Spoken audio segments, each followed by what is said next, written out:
क्या आपने कभी सोचा है कि हम भगवान को भोजन का भोग आखिर क्यों लगाते हैं? और जब घर में खाना बनता है तो हम सबसे पहले उसे भगवान को क्यों अर्पित करते हैं? क्या भगवान को सच में हमारे बनाए हुए भोजन की आवश्यकता है? तो इन सब का जवाब है नहीं।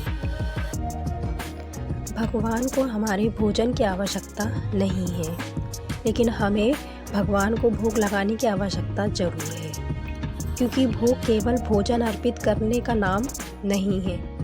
यह भगवान के प्रति हमारी कृतज्ञता, प्रेम और समर्पण का भाव होता है।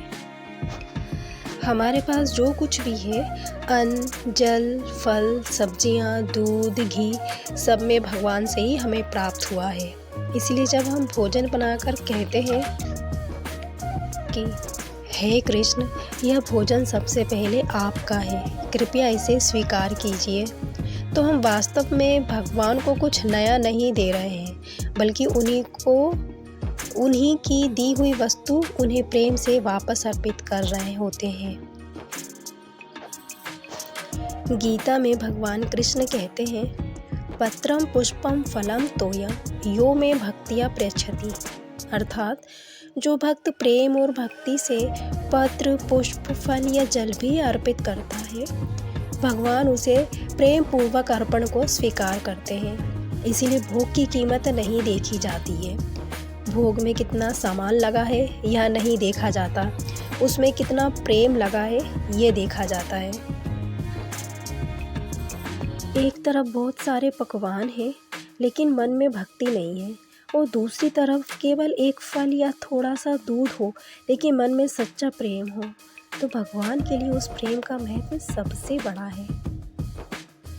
इसीलिए हमारे घर में जब भी भगवान के लिए भोग बनाया जाए तो कोशिश करें कि भोजन शुद्ध और सात्विक हो, रसोई साफ हो और भोजन बनाते समय मन भी शांत हो। भोजन तैयार होने के बाद उसे भगवान के सामने प्रेम से रखिए, कुछ क्षण भगवान का स्मरण करें और मन से कहिए, हे कृष्ण, यह सब आपका ही दिया हुआ है, कृपया इसे स्वीकार करें।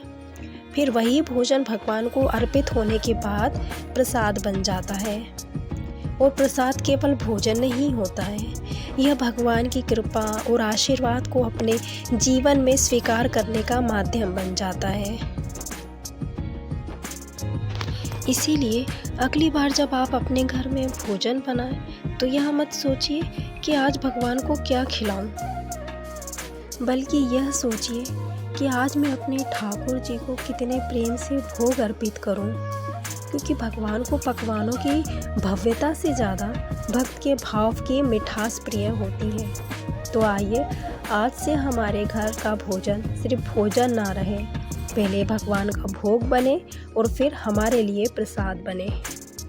दोस्तों, अगर आप मेरी बातों से सहमत हैं तो आप मेरे चैनल को सब्सक्राइब करें और मेरी वीडियो को लाइक करें। मिलते हैं अगली वीडियो में। राधे राधे।